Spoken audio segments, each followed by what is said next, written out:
So, for today's episode, we're going to take a look at defenseman Adam Jiricek.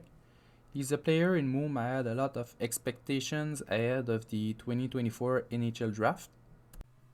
Having seen him at various international events last year with the U18 group at only 16 years old, I firmly believe that a top 5 selection was within his reach. It goes without saying that his season didn't went as planned. He is now sidelined for the rest of the season following a nasty injury suffered at the World Junior Championship, and his play beforehand wasn't the most convincing either. In many ways, he resembles his brother David. He has a similar posture and he often opts for the same selection of offensive play. It is mainly in his puck distribution that the most obvious comparison between the two are made. Adam is quite bold offensively, and he makes many of his most exciting plays from the right side, as he likes to get rid from his coverer with a shoulder fake and then skates along the board down low in the offensive zone. Last year, he was able to make cross-ice pass inside these sequences, which was essentially a carbon copy of what I've seen countless times with his brother. But this season, his success rate for this play was not as high, so he often opts to keep the puck behind the goaltender's net. By making these incursions deep into the offensive zone, the opposing defense collapses as player moves down to protect the slot. This opens up a lot of space for Jiricek's teammates who are stationed at the blue line. Even though these plays have not offered much concrete result this season, I believe that his audacity could pay dividend in the future. Besides that, Jiricek also demonstrates very interesting flashes as he has an inclination in his game for making cross-ice passes to a player located at the goal mouth. For a defenseman, these are very difficult passes to make, but if they connect, they become very dangerous. What he does well is that he uses off-look, never making eye contact with the intended target, which bring a big aspect of deception and unpredictability to his puck distribution. However, his offensive arsenal is quite reduced due to the weakness of his shot. It's a shame because I like the positioning that precedes his shot during the power play. Jiricek knows how to get into advantageous positions like inside the left circle to use his one-timer. The problem is that he doesn't have any power to beat the goalkeepers. His wrist shot from the blue line is also rarely threatening. What bothers me the most about his shooting is the way he sets it up. I mentioned a certain unpredictability within his distribution of the puck, and it's quite the opposite when it comes down to his shooting. We have an example here. Jiricek has the entire center of the offensive zone at his disposal, as well as a passing option on the left flank. He will take the shot, but to be comfortable, he must rotate his hips towards the board. More and more, I observe something peculiar about prospects where they will master a subcategory of a specific skill at a very high level, but will often present crucial flaws within this same skill.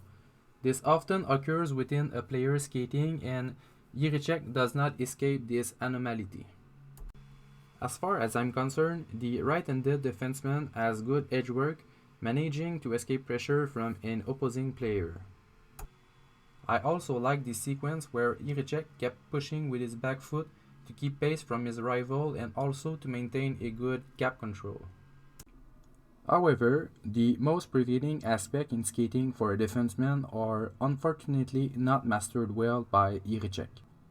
It is in his pivots that we observe the most worrying shortcomings in his skating. So, not only his pivots are rather slow, but the first few steps that follows are very lacking in the power development. So, opposing forwards are able to create tons of separation rather quickly, and if we take a look at his stride, there is no extension at the hip level, so it results in a rather very short and choppy stride. I still have some hopes though that he's gonna be able to correct these flaws to a certain extent because as of right now he's very raw physically. So he's standing at 6'2", but he's only weighing 168 pounds. What prevents me from dropping him too low is that I really like the intensity with which he plays. A personal acquaintance of mine actually played in the Czech Republic League during the 2021-2022 season, and one time during a conversation we had in the summer, he spoke to me about Adam's brother, so David Jiricek, who was barely 18 years old, and he was very impressed by his compete level. So I quote him, he said, every time I stepped on the ice, this kid was trying to rip my head off. And yeah, so he was very impressed. And keep in mind, the said guy that told me this, he's not a small customer, so he's a pretty big boy at 6'2", 6'3", and he's faring pretty well when he's dropping the glove. So to me, the compete level is ingrained in your DNA. You either have it or you don't. And for me, Adam is built from the same cloth as his brother. So, like I said, he's pretty rough physically, but when he was playing with his age group, he was able to deliver some crushing big hit in the open ice.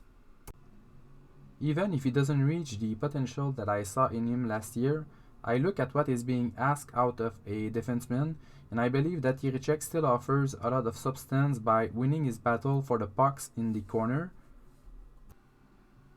And I also like the way he battles in front of his own net when an opponent ventures there. On the other hand, I would have a hard time drafting him too high in this year's draft, especially if I didn't have another high pick. So at the start of the season, I wrote an article about various players that I was wrong about during the last 2 seasons.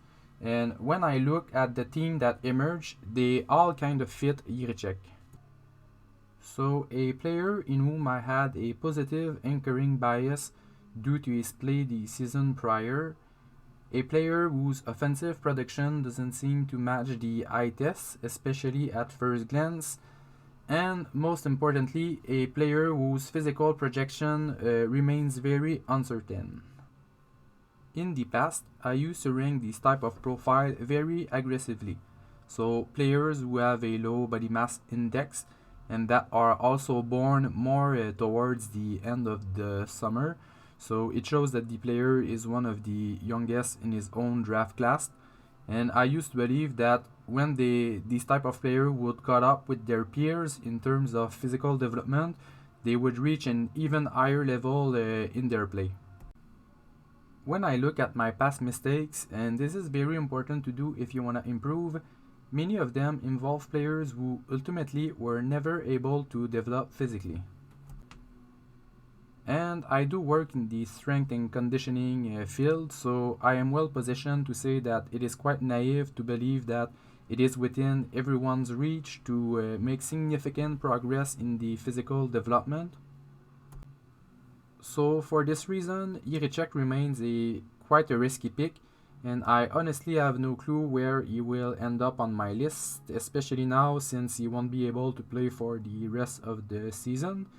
And this is it for this video. The next one is going to be made on St-Laurent, and I do have some other clips on Jiricek, so I'm just gonna let them play for the rest of the video.